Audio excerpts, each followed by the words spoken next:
안녕하세요. 꼭 한번 사연을 올리고 싶던 40대 여성입니다. 바쁘게 살면서도 늘 이 채널을 켜두고 있답니다.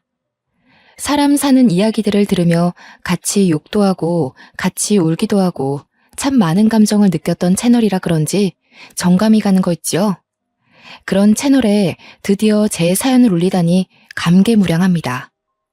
항상 보면 가슴이 미어지고 가슴 속에서 분노가 차오르는 사연들이 많은데 과연 제 사연은 어떻게 보실지 너무 궁금하네요.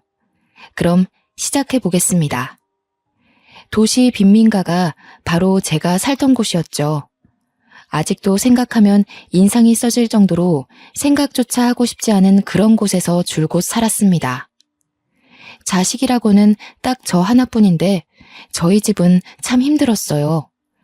한 번도 부유했던 적이 없었고 빈민가에서 줄곧 살았던 게 제 일상이고 인생이었는데 저는 적응을 못했습니다. 그곳에서 사는 내내 무서웠고 싫었고 두려웠죠. 방음은 기대도 할 수 없었기에 지나가는 행인들의 웃음소리나 싸우는 소리 등의 별소리가 다 들렸거든요. 간혹 모두 잠든 새벽녘 누군가 고함이라도 치며 욕을 퍼부으면 전 그렇게 무서웠습니다. 밖에서 소리치는 그 사람이 꼭 저희 집에 들어와서 행패를 부릴 것 같았죠. 그렇게 허름했고 보안이라고 기대할 것도 없었습니다. 솔직히 말하면 어린 딸을 키우기에는 최악의 조건인 집이었죠. 물론 형편이 어려우니 어쩔 수 없다는 거 저도 잘 알았습니다. 그러나 제가 이해가 안 가는 부분들이 너무 많았어요. 저희 엄마께서는 골목길에서 김밥을 파셨습니다. 가게가 정식으로 있던 건 아니고 그냥 노점 느낌으로 파신 거지요. 하루 벌어먹고 사는 느낌이었고 저희 집은 이렇게 가난했는데도 엄마께서는 늘 배고픈 사람들에게 김밥을 나눠주셨습니다. 이렇게 되면 재료비만 나가고 버는 수익이 없으니 늘 마이너스가 될 수밖에 없잖아요. 형편이 좋아질래야 좋아질 수도 없었죠. 더 화가 나는 건 없는 살림에 빈민가 이웃들에게 도움을 참 많이도 줬다는 겁니다. 저희도 먹을 게 없어서 늘 배고프게 살아야 했는데 이 집 저 집 돌아다니며 반찬거리도 나눠주시고 김밥도 나눠주셨죠. 제 3자 입장에서 봤을 때는 참 훌륭하고 멋지다고 할 수 있지만 자식 입장에서는 결코 반가운 오지랖이 아니었습니다. 엄마가 이렇게 오지랖을 부리시며 살림을 마이너스로 만들고 있으면 아빠라도 바로 잡아주셨으면 참 좋았을 텐데 두 분은 아주 천생연분이셨죠. 아빠께서는 엄마 못지않게 참견이 많으신 분이셨고 뭔가를 보고 지나치지 못하는 성격이셨습니다. 예를 들어 누군가 괴롭힘을 당하는 것 같다 싶으면 그 현장에 가서 중재를 시키고 화해를 시킨 후 피해자 집까지 데려다주고 안전하게 들어가는 걸 봐야 직성이 풀리는 성격이셨죠. 너무 스트레스를 받았습니다. 정말 어린 나이에는 이런 부모님의 성향을 파악하지 못해서 그냥 저희 집은 가난한 줄 알았어요. 그런데 제가 겨우 10살쯤 되니 보이더라고요. 아, 우리 집은 가난할 수밖에 없구나 싶었습니다. 그래서 저는 이런 부모님께 10살 무렵 이른 사춘기가 온 아이 마냥 자주 투덜거렸죠. 엄마, 제발 김밥 좀 돈 주고 팔라고 했잖아. 나도 배고파 죽겠는데 왜 자꾸 다른 사람들만 챙기냐고. 엄마도 돈 주고 만들면서 왜 남한테 공짜로 주려고 그래? 엄마는 재료비 안 들어? 만드는 시간에 대한 돈은 누가 주는데? 아영아, 우리도 힘들지만 그래도 우리 식구들은 밥은 먹지? 정말 힘든 사람들은 이 밥 한 끼를 못 먹어서 고통스러워해. 조금 더 여유가 있는 우리가 베풀어야 하는 거야. 아, 우리가 왜 베풀기만 하냐고. 아무도 우리 집 안 도와주는데. 내 친구들이 뭐라는 줄 알아? 골목길 김밥 아줌마한테 가서 배고파요 하고 불쌍한 척하면 다 준다고 엄마를 바보 같다고 하잖아. 친구들이 엄마를 그렇게 말해서 속상했구나, 우리 딸이. 아, 몰라. 진짜 엄마 미워. 거기서 그렇게 김밥 좀 공짜로 주지 말라고. 저는 골목길에서 김밥 파는 엄마가 창피하거나 부끄러운 게 아니었습니다. 그건 부끄러운 일이 아니라고 생각을 했거든요. 그러나 그 김밥 아줌마가 제 엄마인 걸 모르는 친구들이 자꾸 엄마 욕을 하는 게 너무 싫었던 거죠. 친구들 사이에서 김밥 아줌마는 아주 유명했습니다. 배고프다고 조금만 불쌍한 척하면 김밥 한 줄을 주고 더 불쌍한 척하면 두 줄도 준다고 말이죠. 하나뿐인 제 엄마가 친구들 사이에서 놀림거리가 되는 걸 누가 좋아하겠습니까? 저는 그게 너무 싫었던 겁니다. 그러나 제가 이렇게 말해도 변하는 건 하나도 없었어요. 시간이 갈수록 부모님께 불만은 커져만 갔고 저는 부모님과 대화도 잘 하지 않고 매일같이 뾰루퉁하게 삐져 있었습니다. 그러던 어느 날 너무 큰 일이 벌어졌죠. 여느 때처럼 학교를 마치고 집에 가는 길에 골목길을 괜히 쓱 봤는데 엄마가 안 계시는 겁니다. 제가 늘 뾰루퉁한 표정으로 엄마를 쳐다보면 활짝 웃으며 인사를 해주셨고 비가 오나 눈이 오나 김밥을 파셨던 엄마가 안 계실 리가 없었죠. 뭔가 이상하다 싶었지만 혹시 집에 계시지 않을까라는 기대감에 집으로 막 뛰어갔습니다. 그리고 그날 처음으로 밤늦게까지 혼자 집에 있어야 했어요. 부모님과 있어도 무서운 그 집에 이유도 모른 채 밤늦게 부모님을 기다리던 저는 공포에 질려 펑펑 울고 말았어요. 울다 잠이 들었는데 엄마께서 뒤늦게 오셔서 정말 슬픈 얼굴로 저를 끌어안고 오열을 하셨죠. 그런 저는 못나게도 왜 늦게 나타났냐며 원망의 말만 내뱉고 말았습니다. 어떻게 나 혼자 두고 지금 올 수 있어? 나 얼마나 무서웠는지 알아? 엄마가 어떻게 된 줄 알았잖아. 하영아, 우리 이제 어쩌면 좋니? 뭐를, 왜 자꾸 우는데? 무서웠던 건 난데. 하영아, 우리 딸, 어떡해 정말. 엄마는 한참 동안 제대로 말도 못하시고 오열을 하셨습니다. 뾰루퉁하게 엄마한테 투덜거리던 저도 뭔가 심상치 않은 분위기를 감지했어요. 10살이면 꽤 어린 나이인데 그 나이 때 느낄 수 있는 가장 큰 공포심과 불안함을 느꼈던 순간이었죠. 저는 점점 말이 없어졌고 엄마의 눈물이 멈추길 기다렸습니다. 한참을 오열하시던 엄마는 제 머리를 쓸어 넘기시고 얼굴을 만지시길 몇 번을 반복하셨을까요? 어렵사리 입을 여셨습니다. 아빠께서 하늘나라로 가셨다고 말이죠. 처음에 엄마께 이 말을 듣고는 아무 생각이 나지 않았어요. 아빠가 하늘나라로 갔다는 것 자체가 실감이 나지 않았습니다. 분명 오늘 아침까지만 해도 아빠랑 인사도 하고 장난도 쳤으니 말이죠. 거기다 고개를 돌려 집을 봤는데 여전히 아빠의 흔적이 다 그대로인데 어떻게 아빠가 하늘나라로 갔다는 건지 모르겠더라고요. 저는 울지도 않았고 그냥 가만히 멍하게 있었습니다. 한참을 엄마와 시간을 보내고 대화를 한 후 장례식장으로 갔는데 아빠 영정사진을 보고 조금씩 감정이 이상했어요. 너무 어려서 저게 영정사진인지도 몰랐고 그냥 아빠 사진이 큼직하게 있다는 정도로 인식했는데 아빠 지인들과 가족들이 너무나도 슬프게 우는 겁니다. 그리고 모두 저를 발견하자마자 이제 어떡하냐며 통곡을 하시는데 그때서야 아빠 없는 현실이 조금씩 실감났어요. 아빠가 정말 세상을 떠나셨더라고요. 제가 고작 10살이었고 아직 하고 싶은 것도 많았고 못 해본 게 너무 많았는데 그냥 그렇게 하루아침에 가셨습니다. 솔직히 이별이란 게 뭔지 제대로 느끼지도 못할 나이에 아빠를 보내야 해서 마음껏 아파하지도 못했습니다. 그런데 더 아픈 건 아빠가 하늘나라로 가신 이유였죠. 불의를 보면 못 참는 우리 아빠가 길을 걷다가 동네 양아치들에게 맞고 있는 남학생을 발견했다고 합니다. 그런데 학생들끼리 치고받고 싸우는 수준이 아니라 정말 심각하게 구타를 당하고 있었고 이건 아빠가 나선다고 중재될 게 아니었죠. 당연히 경찰을 불러서 해결을 했어야 했는데 아빠는 다급한 마음에 스스로 나섰고 학생을 지키기 위해 대신 심한 폭행을 당하셨습니다. 폭행의 정도가 너무 심했고 아빠는 어떻게 해보지도 못하시고 현장에서 심장마비로 가셨다고 하셨죠. 너무 억울하고 분하지만 안타까운 건 제가 너무 어렸고 엄마께서는 그 당시에 아빠를 잃고 경황이 없으셔서 그 양아치들에 대한 법적 조치를 제대로 하지도 못하셨습니다. 한 가정의 가장을 하루아침에 떠나보내게 만든 그 양아치 학생들은 고작 강제 전학 조치만 내려졌죠. 지금 생각해도 너무 분하고 열받는 처분이지만 이미 시간이 너무 흘러 어쩔 수도 없었습니다. 명백하게 사람을 죽였는데 어떻게 강제 전학 가는 걸로 끝이 났을까요? 그들에게 강제 전학은 벌도 아니었을 겁니다.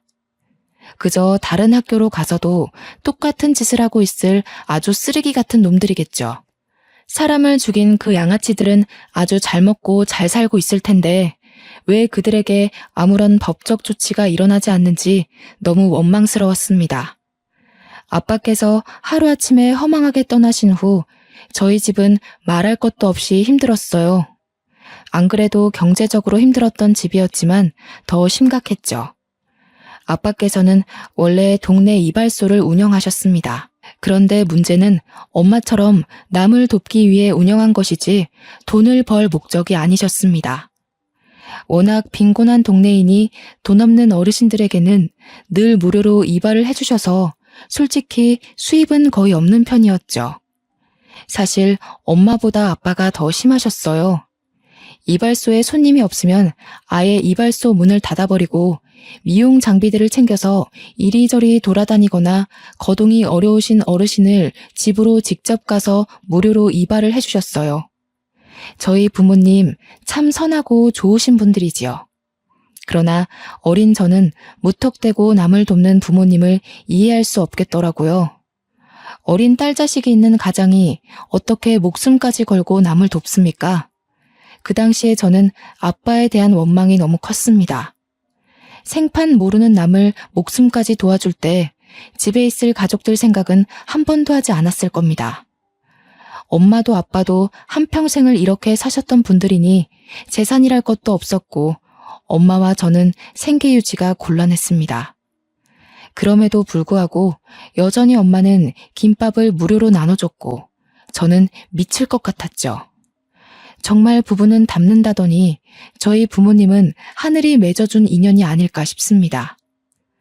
아빠께서 가신 후 저희 모녀 사이는 벌어질 대로 벌어졌어요. 엄마와 더는 다투기도 싫었고 그냥 빨리 크고 싶었습니다. 하루빨리 나이가 들어 독립하고 싶었죠.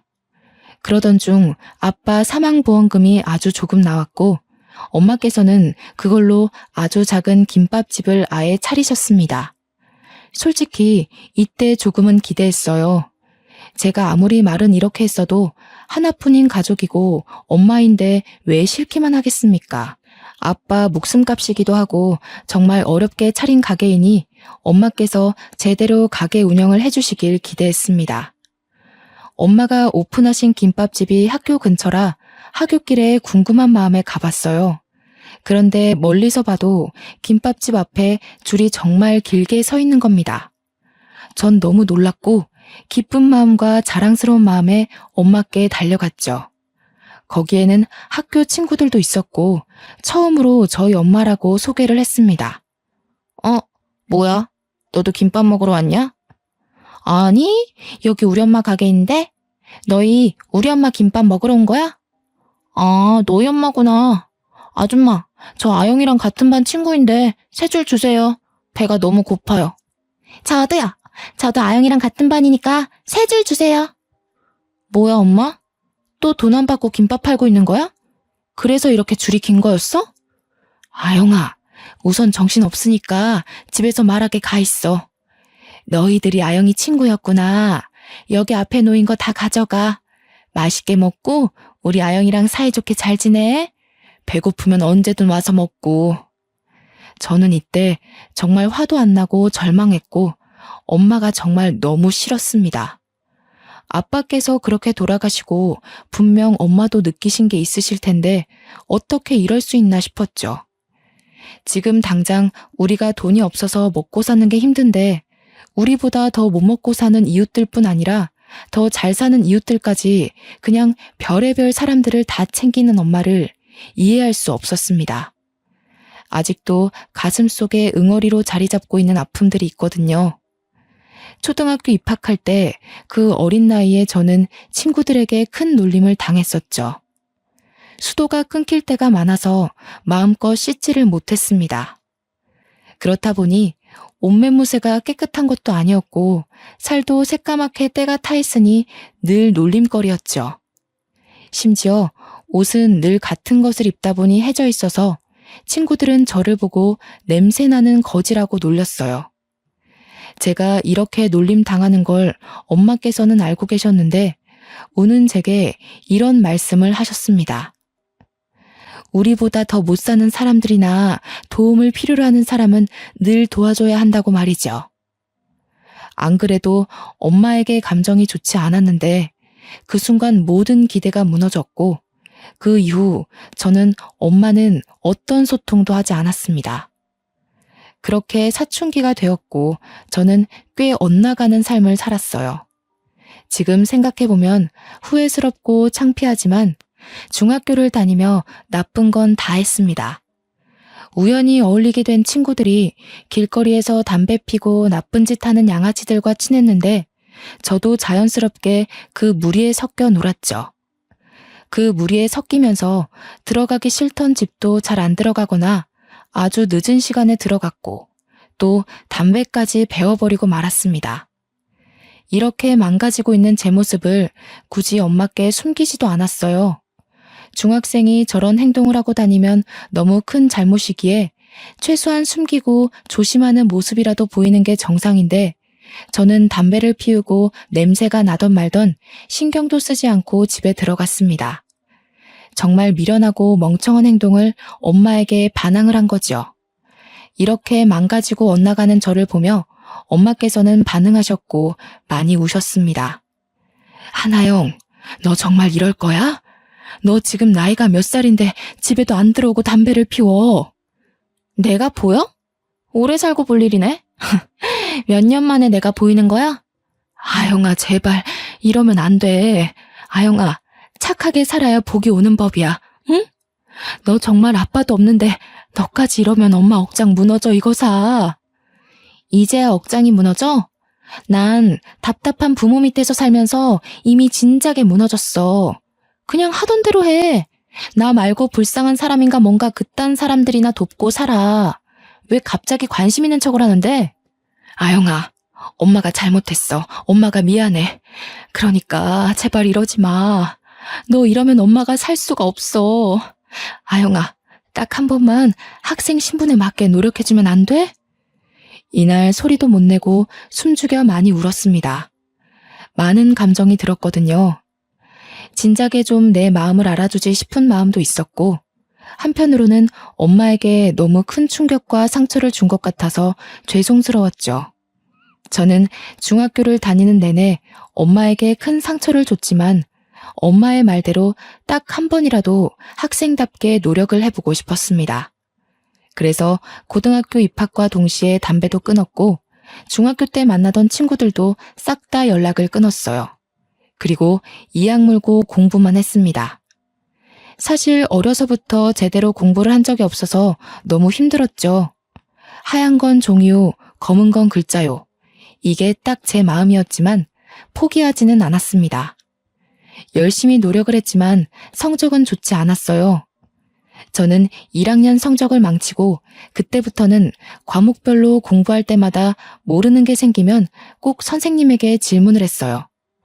온종일 물어가며 머리를 싸매고 공부를 했더니 선생님들도 귀찮으실 텐데 오히려 저를 예쁘게 봐주셨고 더 자세히 봐주셨죠.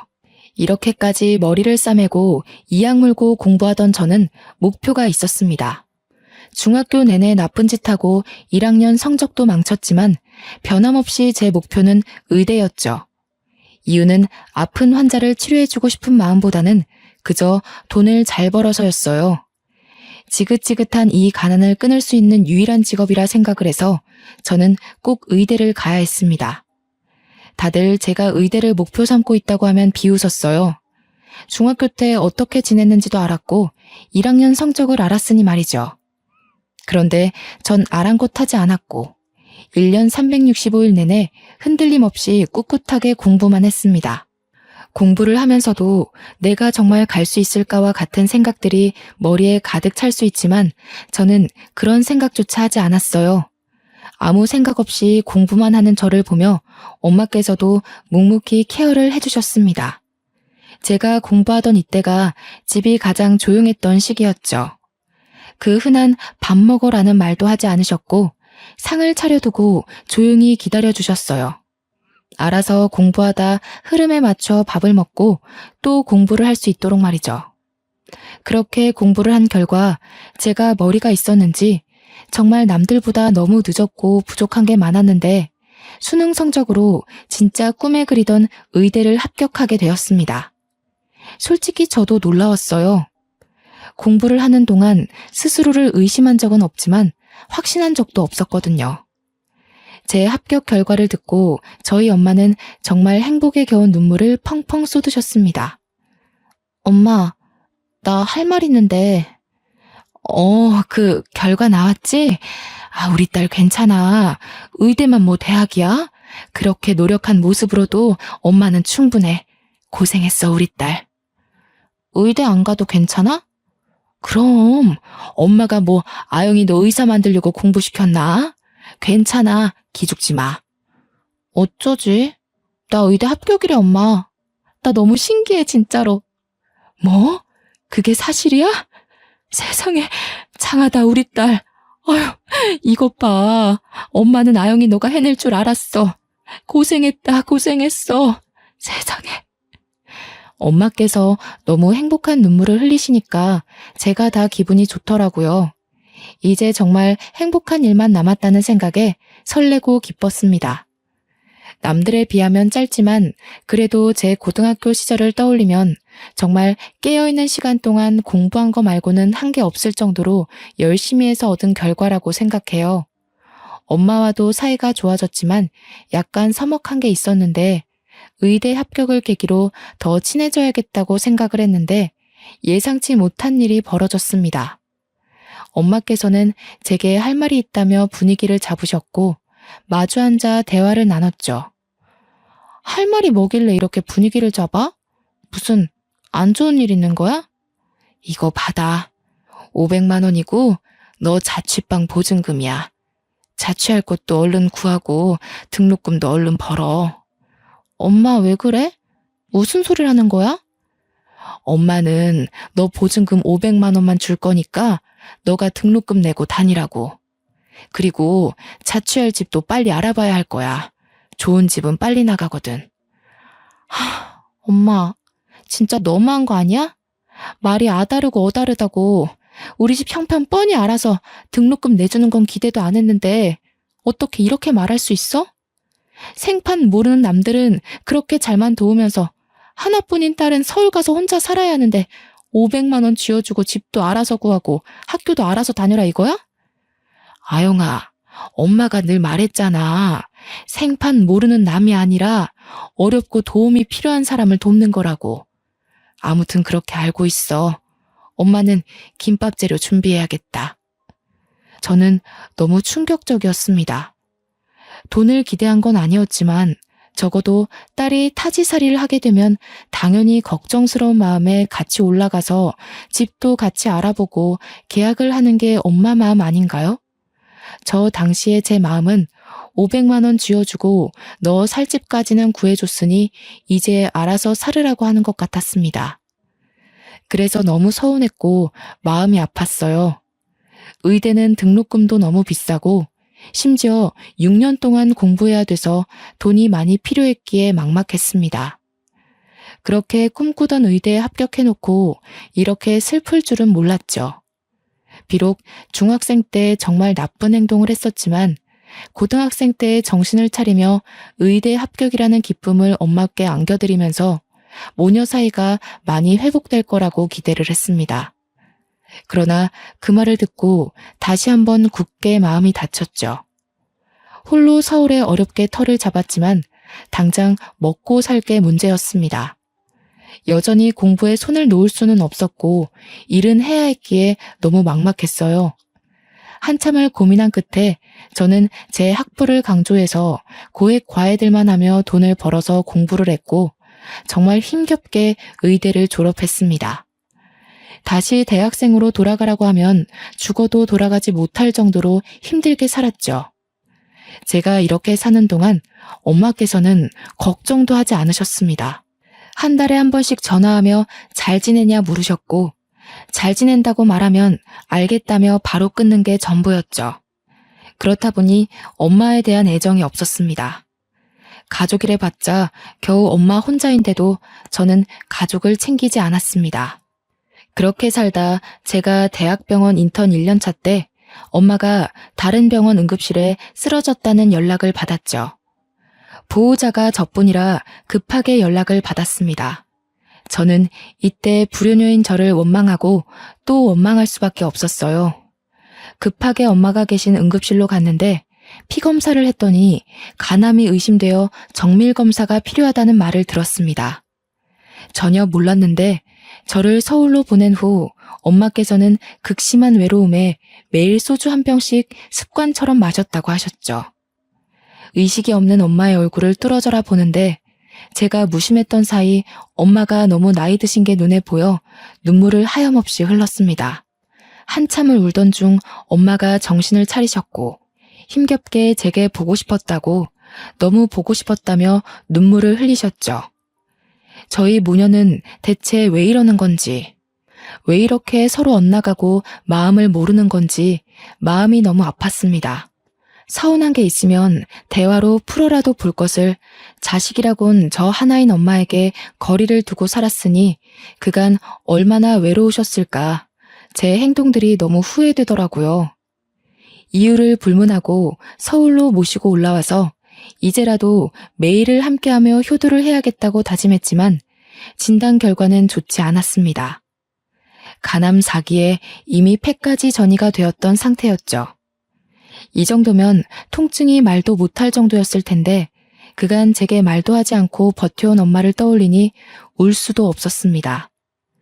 그 아픈 몸을 이끌고 여전히 김밥을 말아서 동네 사람들을 나눠주며 살았던 엄마가 더는 밉지 않았어요.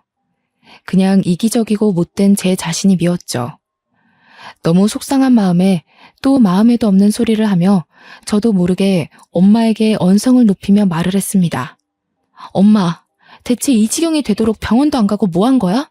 이렇게 살려고 연락도 제대로 안 한 거야? 날 이렇게 불효녀 만들고 떠나야 속이 편해? 우리 아영이 고운 거 봐. 우리 딸 잘 사는 거 봤으니 됐어. 엄마는 치료 안 할 거야. 엄마는 병원에서 연명하다 가기 싫어. 너무 슬프지만 의사는 마지막을 준비하라고 했죠. 딸인 제가 의사인데 아무것도 못 해드리니 죄책감이 너무 컸고 뭘 해보지도 못하고 엄마 곁을 지킨 지 한 달 만에 엄마는 아빠 곁으로 가셨습니다. 장례를 치르는 내내 울다 쓰러질 정도로 참 많이 울었어요. 못 해드린 게 너무 많은 불효녀라 가슴이 찢어지다 못해 숨도 못 쉴 정도로 아려오더라고요. 엄마를 겨우겨우 보내드리고 한동안 정신도 못 차리고 엄마 집에서 지난 흔적들을 보는데 너무 속상했습니다. 여전히 낡은 이 집에서 아빠도 없이 저도 없이 홀로 얼마나 외롭고 쓸쓸했을까 싶었죠. 심지어 정말 많이 아팠을 텐데 그 작은 곳에서 괴로운 고통 참아가며 살았을 엄마를 떠올리니 제 자신을 참을 수가 없었습니다. 엄마 입장에서는 딸 하나뿐인데 그 먼 서울 땅에 홀로 보내면서 얼마나 걱정이 많으셨을까요? 이걸 제가 조금만 더 빨리 알아채고 이해했더라면 엄마를 이렇게 후회 속에 보내지 않았을 텐데 말입니다. 저는 엄마의 장례를 치르고 도저히 서울로 바로 올라갈 수 없었고 휴가를 낸 후 엄마가 살던 집에서 시간을 조금 보냈어요. 반성도 했고 후회도 하다가 문득 부모님과 함께 행복하게 웃던 저희 가족의 모습이 생각나면 웃다가도 울음을 터뜨리고 말았습니다. 그렇게 겨우 엄마를 가슴에 묻고 하나씩 정리를 했어요. 엄마의 흔적이 남은 김밥집은 팔아버렸고 그 동네와는 아예 영원히 안녕해버렸죠. 가슴에 응어리를 하나 더 품고 서울로 돌아와서 저는 더 독하게 살았습니다. 레지던트 생활을 끝낸 후 이비인후과 전문의가 되었는데 이때 동네 병원을 개원할 수 있었지만 아직 돈이 그렇게 여유롭지 않아서 종합병원에 들어갔죠. 혼자 생활이 점점 익숙해지다 보니 외롭기도 하고 남자를 만나볼까라는 생각이 들더라고요. 마음도 많이 평온해졌고 여유도 생겼거든요. 그래서 소개팅을 많이 했었는데 하나같이 다 별로였습니다. 의사인 걸 알고 나오니 대놓고 얼마를 버냐고 묻질 않나. 제가 의사라서 나온 사람들도 있고 그냥 다 조건 보고 나온 사람들이라 정 떨어져서 싫더라고요. 소개팅도 지치고 힘들어서 연애도 포기하려고 할 때쯤 정말 마지막이라는 생각으로 소개팅을 했는데 거기서 원하는 상대를 만났습니다. 그 남자는 변호사였는데 돈을 많이 벌어서 그런지 소개팅 내내 제 재산에는 전혀 관심이 없었고 그저 매너 있고 아주 젠틀한 남자였습니다. 이 남자와 호감을 갖고 잘 만나다 결국 연애를 시작했는데 얼마나 사람이 진중한지 손도 한 달 만에 조심스럽게 잡더라고요. 그렇게 1년을 만나고 남자친구와 결혼을 다짐했습니다. 외로운 내게도 드디어 가족이 생긴다는 기쁨에 묘한 감정이 들었는데 변수가 있었어요. 예비 시모가 아주 심상치 않은 사람이었죠. 예비 시모는 제게 대놓고 본인 집안은 남부러울 거 없는 집안이라는 걸 강조했고 개원한 의사도 아닌 고하면 숙이고 들어와라며 눈치를 주셨습니다. 몰랐는데 아주버님이 검사고 예비 남편이 변호사인 법조인 집안이었습니다. 예비 시부는 고위 공직자였다가 퇴직하셨고 시모랑은 이미 이혼하시고 지금 시모는 재혼을 하신 새어머니였죠. 한마디로 제게 눈을 부라리며 뭐라고 하던 예비 시모는 새어머니였습니다. 예비 시모는 솔직히 정말 너무 사치스럽고 싸 보였어요. 명품으로 도배를 하고 향수 냄새가 아주 진동을 하는데 첫인상이 아주 별로였죠. 심지어 예비 시댁 집안에서 아무도 제게 뭐라고 안 하는데 보잘것없어 보이는 예비 시모만 자존심 세워가며 제 길을 누르려 애썼습니다. 그러나 저는 절대 쉽게 지지 않는 성격이라 굳이 남자친구에게 말하지 않고 예비 시모를 상대해주고 있었죠. 이런 제 모습에 열받았는지 하루는 저를 고급 레스토랑으로 부르더라고요. 기꺼이 그 고급 레스토랑으로 가드렸죠. 어머, 눈이 왜 그렇게 동그랗니?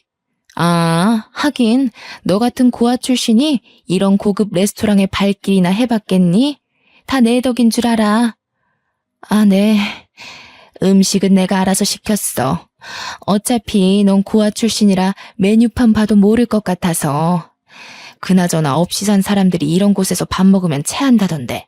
너 뭐 소화제라도 먹어야 하는 거 아니니? 저기 어머님, 저 이미 여기 수차례 와봤고요. 이 코스 얼마나 한다고 그러세요? 저 의사예요, 어머님. 버는 돈이 있는데 고작 이런 걸로 덜덜 떨겠어요? 그리고 말끝마다 고아 출신 하시는데 제가 반대로 어머님한테 새어머니라고 하시면 좋으세요? 뭐야? 너 미쳤어? 새어머니? 너 이거 감당해야 할 거야? 감당이라... 고자질 하시게요? 하세요. 상관없거든요. 못할 말 뱉으신 건 어머님이니까 전 괜찮아요. 아, 참고로 이 대화는 녹음했으니까 수정하지 마시고 있는 그대로 고자질 하세요, 어머님. 말끝마다 고아라고 말하며 무시하는 예비 시모에게 그대로 되갚아주자 제 얼굴에 와인을 확 뿌리며 소리를 지르더군요. 순식간에 주변 사람들 모두 웅성거리며 시선이 집중되었지만 아랑곳하지 않고 끝까지 까랑까랑하게 말씀하셨죠. 야, 고아 따위가 어디서 감히 자존심을 세우고 있어? 내가 너보다 훨씬 오래 살았는데 감히 너 따위가 누굴 가르치고 있어? 너 의사 배지 달면 뭐 인생이 바뀔 줄 알았어? 착각하지 마. 그래봤자 넌 부모도 없고 쓸모도 없는 고아년이야. 겸상해주니까 이게 기어오르고 있네. 그때 레스토랑 주인이 갑자기 제게 다가와 말을 걸었습니다. 저 말씀 중에 죄송하지만 혹시 한동현 씨 딸 하나영 씨 맞으세요? 네, 맞는데 저희 아빠 이름을 어떻게 아세요? 맞구나. 아영이 정말 반갑다. 아니, 그나저나 어쩌다 이런 수준 떨어지는 여자랑 겸상을 하고 있는 거야? 저에게 아버지 성함을 묻고는 갑자기 저한테 아는 체를 하시더라고요. 너무 당황스러웠는데 얼굴을 자세히 보니 20여 년 전 저희 아버지가 살려준 학생의 아버지더라고요. 그때 아버지 장례식장에 와서 하염없이 눈물을 쏟으며 너무 감사하다고 이 은혜를 어떻게 갚아야 될지 모르겠다던 아저씨였어요. 저를 어떻게 기억하고 말을 거셨는지 모르겠지만 저는 시어머니 될 사람한테서 와인을 뒤집어 쓴 탓에 제 꼴이 말이 아니었죠. 아저씨는 제게 깨끗한 수건을 가져다 주시고는 예비 시모에게 당장 경찰 부를 테니 영업 방해죄로 신고하겠다고 으름장을 놓으셨어요. 뭐야? 이 레스토랑 주인이랑 네가 어떻게 아는 사이야? 참나, 너 때문에 수준 떨어져서 내가 다시는 이 레스토랑 안 온다. 어쩜 고아년한테 아는 체를 하지? 격식 떨어지게. 이 여자 한동안 조용하더니 어디서 또 영감 하나 잘 물었나 보네. 당신 2번 다시 내 가게에 얼씬도 하지 마. 당신같이 늙은 남자 등쳐먹고 사는 인간들 대접하려고 최고급 재료들로 엄선된 요리 제공하는 거 아니니까. 당신은 저기 밑에 편의점에서 라면이나 먹지 그래? 아참, 그리고 내가 이미 경찰 불러놨으니까 조서 쓰러 갈 준비나 해. 레스토랑 주인 아저씨의 말에 시모는 얼굴이 새하얗게 질려서 계산도 안 하고 황급히 도망쳤습니다. 격식 떨어지는 발걸음으로 말이에요. 그 여자가 레스토랑을 떠나고 저는 직원 휴게실로 들어가서 아저씨가 주신 옷으로 갈아입었습니다. 몇십 년 만에 보는 얼굴이라 저도 너무 반갑더라고요. 뒤늦은 회포를 풀듯 저희는 가게가 마감할 때까지 서로의 안부를 물었습니다. 내가 너를 얼마나 찾고 있었는데 이렇게 만나니? 세상에. 너네 아버지가 우리 수호 살려주고 황망히 떠날 때 억장이 무너지는 줄 알았단다. 왜 신은 착한 사람을 먼저 데려가시는 건지. 너네 부모님이 얼마나 착한 분들이신데 아직도 너네 어머님이 싸주신 김밥이 생각난단다. 그래서 김밥집도 찾아가 봤는데 이미 가게를 정리했더구나. 어머님은 잘 살고 계시니? 저희 어머니 4년 전에 돌아가셨어요. 제가 말을 안 해서 모르셨겠네요. 간암 때문에 그렇게 됐습니다. 아이고, 내가 너네 부모님한테 갚을 은혜를 어떻게 갚으라고 이렇게 급하게 떠나신 거니? 난 아직도 너네 부모님을 뵐 면목이 없구나. 찢어지게 가난했던 우리 가족, 그리고 우리 수호를 살려준 너희 집에 보답하기 위해 돈을 모았단다. 자, 이것 받으렴. 그렇게 건네받은 통장에는 무려 20억이 들어있었습니다. 손사래를 치며 너무 큰 돈이라 받을 수 없다고 했지만 아저씨는 눈물까지 보이시며 제발 받아달라고 죽기 전에 꼭 은혜를 갚아야 한다며 통장을 제 손에 쥐어주셨어요. 아영아, 아저씨가 요식업으로 정말 성공했거든. 고급 레스토랑만 해도 전국에 수십 개 차렸어. 여기가 본점이고. 내가 언젠가 너희 가족 만나면 꼭 주려고 모아둔 돈이야. 드디어 줄 수 있다니 너무 기쁘다, 아영아. 이것밖에 못 줘서 아저씨가 너무 미안해. 그렇게 20년간 쌓인 이야기 보따리를 풀었고 아저씨는 우리 부모님한테 은혜를 갚고 싶은 분들이 정말 많다고 하시며 옛 동네에 사셨던 주민들에게도 소식을 전해주셨습니다. 아저씨의 차를 타고 다 함께 부모님 빈소에 인사를 하러 갔습니다. 세상에, 아영 엄마, 뭐가 그렇게 급하다고 떠났어. 내가 아영 엄마가 싸준 김밥 덕분에 죽고 싶은 마음을 꾹 참고 매일매일 살려고 노력했어. 그 김밥 없었으면 우리 가족은 다 굶어 죽고 이 세상에 없었을 거야. 이 말을 너무 뒤늦게 말했다, 그치? 아영이가 참 이쁘게 곱게 컸네. 하긴 엄마 아빠가 그렇게 인물이 좋으니 아영이도 그렇지. 이제 우리가 있으니까 아영 엄마, 아영 아빠, 하늘에서 보고 있지? 우리가 아영이 잘 키워줄게. 걱정 말고 맡겨줘. 살아있을 때 갚지 못한 은혜는 내가 죽을 때까지 우리 아영이 도와주며 갚을게. 날 좋은 날 하늘에서 다 같이 봅시다. 고마웠어. 왜 이렇게 눈물이 나는지 모르겠네. 그동안 얼마나 마음고생이 심했어 그래. 고생했다. 고생했어. 이제는 여기가 다 이모고 삼촌이고 엄마고 아빠라 생각하고 살아라. 아영아 알겠지?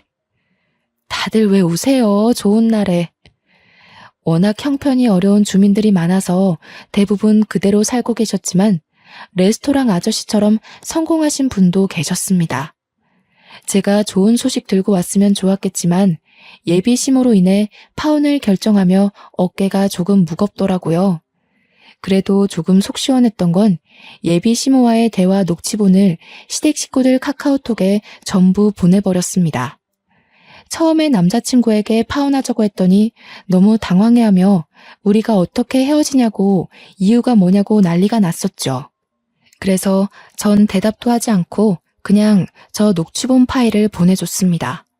예비 시모가 시댁 식구들 앞에서는 현모양처에 아주 교양 있는 척을 다 떨었을 텐데 아마 그 녹취본을 들은 식구들의 충격은 굉장할 거예요. 그렇게 2주가 지날 때쯤 뜬금없이 예비 시부가 연락 와서는 잠시만 자기를 만나줄 수 있냐고 부탁하는 거예요. 약속된 장소로 가서 대면대면 이야기를 시작했더니 글쎄 갑자기 예비 시부가 이혼을 한다는 겁니다. 내가 너무 사람을 잘못 봤더라고. 세아가 덕분에 집사람이 얼마나 삐뚤어진 사람이었는지 잘 알게 되었어. 그 여자가 세아가 너한테도 참 못할 짓을 했더구나. 내가 대신 사과하마. 재혼할 때만 해도 이런 사람이 아니었는데 돈에 눈이 멀어서 지금은 지독한 여자가 되었더구나. 그래서 나는 이혼을 할 거란다. 세아가 너는 파혼하지 말아다오. 우리 집에 다시는 그 여자가 발붙일 수 없도록 신경 쓸 테니 지난 날은 잊고 우리 아들과 다시 결혼 진행할 수는 없겠니? 진심 어린 예비 시부의 사과에 저는 고민을 했습니다. 나를 고아라며 놀려대던 시모 될 사람은 이미 집에서 쫓겨났고 저는 예비 남편과 또 한 번 만나서 이야기를 했답니다. 예비 남편은 저와 절대 헤어질 수 없다며 잡고 또 잡았지만 끝내 거절했습니다. 결혼도 하기 전에 시월들을 경험해버린 탓에 결혼이 하기 싫어지더라고요. 그리고 예비 남편도 전 시모가 제게 막말을 할 때 모른 척 듣고만 있던 적도 있었고요. 그래서 그냥 결혼을 포기했습니다. 또 언젠가 정말 좋은 사람을 만나면 결혼에 대한 생각이 바뀔 수 있겠지만 현재는 결혼에 대한 확신이 들지 않았거든요. 그렇게 파혼을 한 뒤 저는 혼자 조용히 살고 있습니다. 레스토랑 아저씨께 받은 20억과 저를 또 돕고 싶다는 주민의 도움으로 제 개인 병원을 개원했고 이제서야 부모님의 그 선한 마음이 조금은 이해가 가서 휴무에는 시골에서 의료봉사를 다니고 있답니다. 부모님이 남을 돕는 걸 그렇게 싫어했던 제가 결국 부모님이 도운 분들에게 은혜를 대신 받는 게 조금 부끄럽긴 합니다. 그래서 앞으로 부모님의 마음을 더욱 헤아리고 이해하며 남은 여생은 부모님처럼 남에게 베푸는 삶을 살고 싶습니다. 제 사연을 끝까지 봐주셔서 감사합니다.